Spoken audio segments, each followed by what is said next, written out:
This is essentially the fat, but it leaves you with this magical crispy thing. Like for all those, internet people who love the sounds, there it is. I'm Dave Beran. I'm the chef owner of Pasjoli in Santa Monica. It's our neighborhood French bistro. And today we are making our fancy grilled cheese.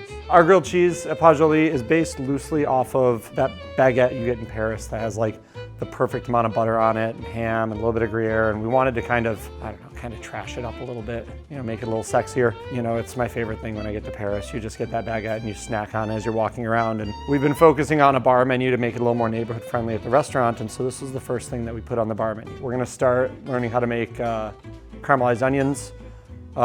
You can do it the fast cheating way, or you can do it, with love and long effort. And I don't have patience, I hate baking, but this is one of those things that's worth it. And you can make this in an hour, or you can make it in like 8 hours. We're gonna make caramelized onions, we're gonna make sauce Mornay, classic French sauce, and then we're gonna assemble the grilled cheese and we're gonna cook it. We have small Spanish onions, you can use white onions. I prefer the Spanish onions, they're a little sweeter. I don't love cutting them across the hemisphere. I like to cut them more stem to blossom. I feel like they hold up structure for a longer cook on them. So we're just gonna go through, and you don't really have to be perfect with it. And remember, when you're cutting onions, this seems like a lot for a couple grilled cheese. One, who doesn't want caramelized onions just in their house all the time for anything? They're great. You can just cut them up when they're cold, put them in dips, do whatever.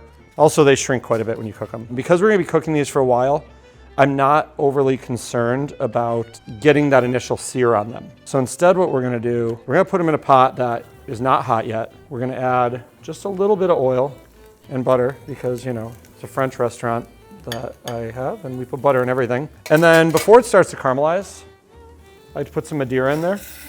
You can use white wine if you don't have Madeira around. The reason that I love Madeira is it has a great oxidative quality to it. So it really it adds a nice depth to the onions. We're also going to do something that in most cases I would probably yell at my cooks for. We're gonna overload the pan. So we're gonna put too much in this pan. And the reason is we want the weight to kind of press it down. We want these to steam. We want to draw that moisture out quickly. So we added the Madeira early to get it steaming so that it doesn't get too hot and fry the onions. We're gonna add some salt. It's gonna help break them down. So I'm gonna put the lid on this again because I want it to steam. I want all that juice to come out. I want there to be this almost like delicious sauce that the onions are making that they're poaching in. And then every 15 minutes, you just give it a stir. Eventually what's gonna happen is all of that liquid will boil off. And then the butter will start to almost fry the onions. That's the point you don't wanna take too far, because if we're frying the onions, then we're pushing caramelization in a different direction, right? We're starting to sear them. And a slow caramelized onion is not seared. A slow caramelized onion is a very gentle cook. When it reduces too much and starts to get to that point where the butter's broken, we'll add more Madeira. There's a limit to how much Madeira you can put in. So eventually, once all Madeira is in, we'll start adding water to it. And basically what we're looking for eventually is start to develop a nice fond on the bottom of the pan. We deglaze, that darkens the onions. And really, at the restaurant, we have these huge pots of it, and everyone's job is that when you walk by, you stir it. So probably every 10 minutes, someone's stirring the onion. But this is where a crock pot's awesome, because crock pots, you can just set the temperature, you can leave the lid on, and the magic happens. Buy a crock pot. We're gonna make sauce Mornay. And sauce Mornay is basically the best version of your macaroni and cheese sauce. A very traditional sauce, very rooted in French cuisine, but yet so common that I think we all kind of take it for granted. You can make mac and cheese with this, you can make great nacho sauce. I mean, it's just, Mornay's awesome. So we're gonna start with butter. Put a little butter in our pan. You wanna start with this on low heat. So we just got a little bit, we're just looking to melt the butter.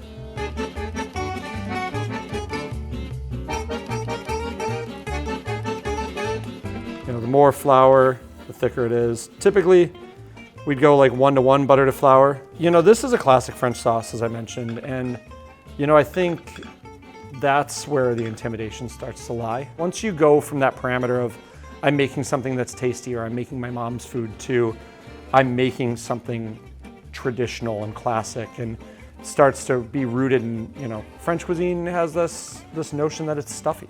That's not really the case with these sauces. There's a lot of room for, you can see you know, I'm just like any other cook. I'm spilling stuff and, you know, kind of making a mess, and it's kind of the magic of sauce work. So as long as you understand ratios and what you're doing and have the knowledge behind it, like, look, we have fat and we have a starch and we're gonna use it to thicken dairy. That's it. And basically what you do from this point, you really wanna focus on it. This isn't a sauce that you can walk away from because it has a lot of things that wanna burn, right? Dairy wants to burn, flour wants to burn. You're not using a huge volume in the pan. And so with that, you really have to focus on it. And the idea is to cook it until it boils and until it's nappe. So you just want it to coat the back of a spoon and gently drip. That's the ideal texture to it. If it's too thick, add a little cream. If it's too thin, you have a couple options. You can either cook it a little longer, it'll reduce down, or you can set it aside, cook a little more butter, a little more flour, add that liquid back into it and it'll thicken. And from this point, we're just gonna add cheese. Always have grated cheese, don't just add chunks, it'll melt more evenly. This is where the magic of the roux happens. If you were just to boil milk and throw cheese in it, it breaks. You get this stringy disaster, you get milk with fat floating on top. It just doesn't work. You need that starch to bind it together and to give it structure. And so, you know, with this, I'm adding cheese, whisking it in, and the heat's low now. Now we're using the residual heat of everything in the pan, and the idea is that we're just melting the cheese to a nice consistency.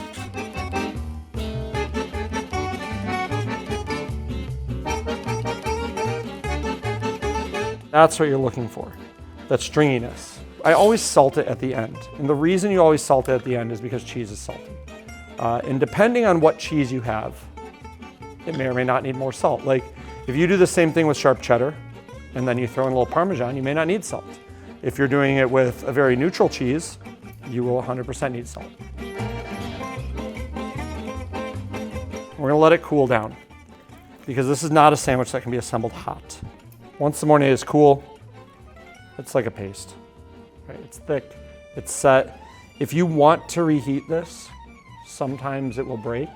So my suggestion would be get a pan similar to the one that we were using, add a little bit of cream to it first, bring it to a boil, and then put this in little by little and let it melt in. And so now we, you know, add more cheese. And the reason that we're adding cheese to this, I want that grilled cheese to have some stringiness to it. And even though that Mornay is elastic, nothing pulls, you know, that sort of stringiness like just having cheese on there. What we do is we do a 2 parts Mornay to 1 part cheese folded together. And again, like if you're, you know, at home and you don't want to go out and find Gruyère or whatever, you can do this with any cheese. All right, so these onions have been cooking for a bit. So the juice quantity is still the same, right? There's still a lot, but now this pot's less than half full of onion. And we haven't taken anything out. We haven't done anything. We're really just looking for those onions to release all of their liquid. You know, when the liquid starts to basically match the top of the onions, which is about where we're at now, that's when I take the lid off. Because now they're cooking in their own liquid. They're simmering in all of their own juices. After many hours of that, you end up with this.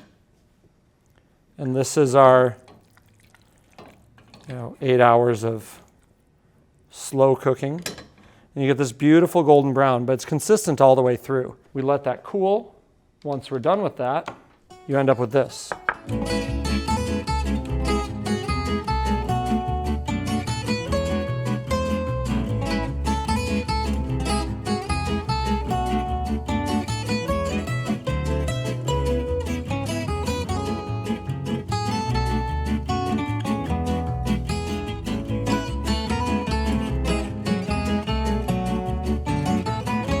I always put the cut side down, leaving the pretty side for the outside of the grilled cheese. And then you want to make sure you have a good nonstick.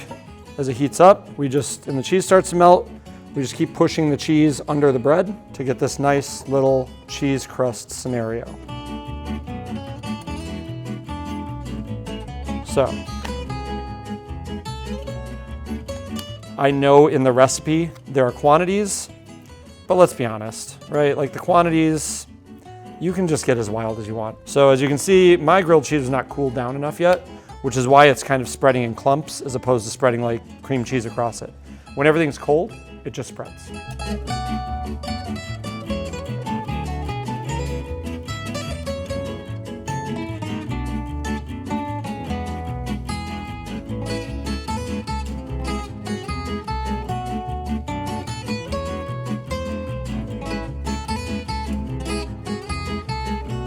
So I added butter to the pan when I saw the edges starting to get a little bit caramelized.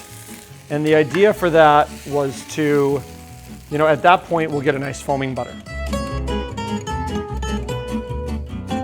And then one thing I watch for, at some point there isn't really enough oil in the pan anymore to hit the bottom.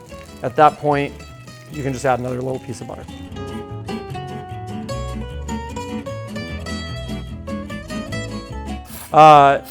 So it's crispy. The key now is to not cut it and have everything ooze out. So slice the top and then cut straight through. It's cheesy, it's melty, everything's kind of oozing out of it. Things fall off on the board, you just kind of put them back in.